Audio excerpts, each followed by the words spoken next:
За таны мэдхийн дайн гэж юу хэлдэг юм бэ? Cognitive war те. Мэдээллийн дайн, технологийн дайн хоёроос юугаараа ялгаатай юм? Яаж одоо ажилтیں۔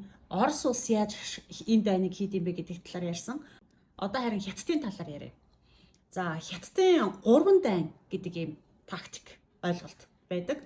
За Оросыг бодох юм бол илүү урт хугацааны институцийн шинжтэй те зэвсэг хэрэглэхгүйгээр улс төрийн ялд байгуулах зорилготой ийм дайн байдаг. За 3 дайн гэдэг нь юу хэлдэг вэ гэвэл олон нийтийн санаа бодлын дайн, сэтгэл зүйн дайн, хууль эрх зүйн дайн гэсэн ийм 3 дайн байдаг. За эхлээд зөвхөн олон нийтийн санаа бодлын дайн буюу одоо public opinion гэдэг хэсгийг авч үзье.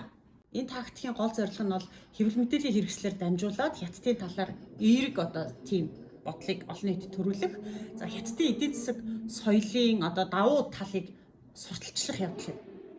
За энэ яаж Монголд илэрдэг юм бэ гэх юм бол сүүлийн жилүүдэд ер нь Монголын хэвлэл мэдээллийн хэрэгсэлтэй одоо телевиз болон сайтуудаар технологийн өвсрэлт, ядуурлыг бууруулсан туршилт, бүс ба зам гэдэг энэ санаачлагын үр өгөөжийг харуулсан баримтат кинонуудыг та бүхэн үзсэн байх. За мөн одоо орчуулгын мэдээ, сошиал контентууд бол сүүлийн үед маш их гарах болсон. За энэ бол одоо нөгөө хятадын 3 дайны нэг болох олон нийтийн санаа бодлын дайн явж байгаа байх нэ. Тэгэхээр авж байгаа мэдээлэлтэй нэлээд цензуртэй, шүүлтүртэй хандах хэрэгтэй гэдэг нь эндээс харагдаж байна. За жишээлх юм бол би одоо Google цэгийн сайтын ерөнхий редактор хийдэг байлаа л да.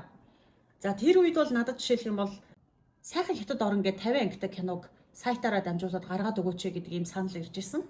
За мөн одоо 90 хотод сэтгүүлчээ нэг 7 хоног амраагаач гэдэг. Гэхдээ яах чам гэсэн чинь манай 90 хот яаж одоо цэцэглэж хөгжиж байгаа талаар ирээд ингээд сурвалжлага бэлтгэж сайтаа оруулаач гэдэг ийм санал тавьчихсан.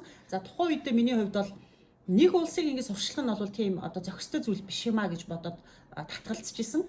Гэтэл одоо ингээд харахад бол нэг улсыг сурчлахтаач гол нь биш. Тэгэхээр энэний цаана бол хятад улсын тактик явж исэн байх нэ. За үүний зэрэгцээ одоо монголчуудын санаа бодолд нөлөөлөх нэг зүйлийг юу хийдэг вэ гэхээр Монголын одоо соёл урлагийн одууд, за мөн сэтгүүлчдийг жил болгон хятад орноор ингэж нөгөө бүтэн баг болгож аялуулдаг. За ингэхээр энэ нөхдүүд яадаг вэ гэхээр хятад улс бол маш өндөр хөгжсөн юм байна, их сайхан найрсаг улс орн юм байна, орчин үеийн гүрэн болсон юм байна гэж өөрсдийнхөө сошиал хуудасууд дээр тавьдаг байх нь шүү дээ. Тэгэхээр энэ мэт одоо мессежийг өөрсдөө монголчуудаар өөрсдөр нь хийлгэнэ гэдэг бол Оросын шиг тийм нөгөө айдас дөрүүлдэг ийм тактик биш, харин хятад улс бол одоо зайлшгүй даах ёстой хөгжлийн загвар юм а гэдэг мессежийг одоо бид нэр өөрсдөр нь одоо ингэж хөргүүлдэг байх нь.